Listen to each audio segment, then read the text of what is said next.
ঢাকা ৯ সংসদীয় আসনে স্বতন্ত্র প্রার্থী ডক্টর তাসনিম জারা ১২ ফেব্রুয়ারি জাতীয় নির্বাচনকে সামনে রেখে তার নির্বাচনী ইশতেহার ঘোষণা করেছেন। শনিবার বিকেলে নিজের ভেরিফাইড ফেসবুক পেজে এই ইশতেহার প্রকাশ করেন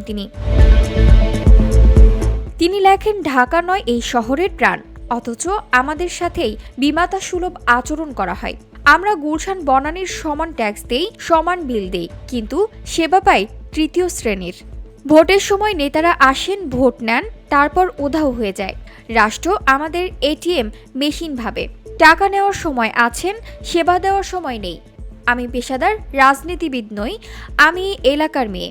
আমার কথা পরিষ্কার, ঢাকা ৯কে অবহেলার দিন শেষ। আমরা সমান ট্যাক্স দেই, আমাদের অধিকারও সমান। আমাদের ন্যায্য পাওনা এবার আমরা বুঝে নেব। তিনি আরও বলেন, আমার এলাকাবাসী, আপনাদেরকে একটা কথা বিশেষভাবে বলতে চাই। আমি কোনো পেশাদার রাজনীতিবিদ নই। জুলাই অভ্যুত্থানের পর স্বচ্ছভাবে রাজনীতি করার ও দেশ গড়ার একটা সুযোগ এসেছে, তাই রাজনীতিতে এসেছি। আমার এই ইশতেহার কোনো গতানুগতিক ফাঁকা বুলি নয়, এটি আপনাদের সাথে আমার চুক্তি। আমি যা লিখেছি তা কিভাবে বাস্তবায়ন করব সেই পরিকল্পনা করেই মাঠে নেমেছি। সবশেষে তিনি লিখেছেন, আপনারা অনেক নেতা দেখেছেন, অনেক প্রতিশ্রুতি শুনেছেন।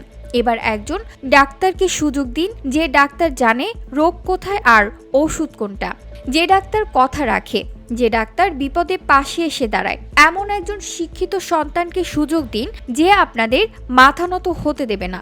ঢাকা ৯-এর ভাগ্য বদলাবে। গ্যাস পানির অধিকার আদায় করতে এবং মাদক ও সন্ত্রাসমুক্ত সমাজ গড়তে আসন্ন নির্বাচনে ফুটবল মার্কায় ভোট দিন। আপনারা আমার শক্তি হন, আমি আপনাদের কণ্ঠস্বর হব। বিজয় আমাদেরই হবে ইনশাল্লাহ। BOD Bangla news desk.